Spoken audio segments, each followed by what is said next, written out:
उपराष्ट्रपती पदाच्या निवडणुकीत सीपी राधाकृष्णन विजयी, बी सुदर्शन रेड्डी यांचा पराभव। 452 पहिल्या पसंतीची मतं मिळवत नवे उपराष्ट्रपती ठरले सीपी राधाकृष्णन।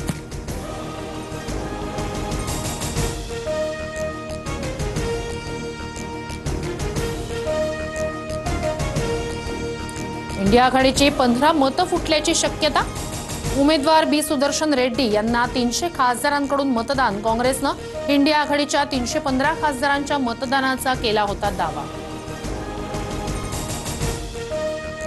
कुर्डुमुरुम उपशा प्रकरणी पोलिसांकडून कायदेशीर कारवाई। मी संपूर्ण रिपोर्ट जिल्हाधिकाऱ्यांकडून मागवलाय। अजित पवारांनीही या संदर्भात स्पष्टीकरण दिलंय।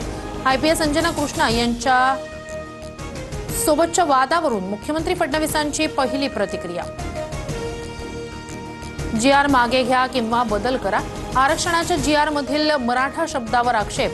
समता परिषदेचं मुख्यमंत्र्यांना 8 पानीपत्र दबावत निर्णय घेतल्याचाही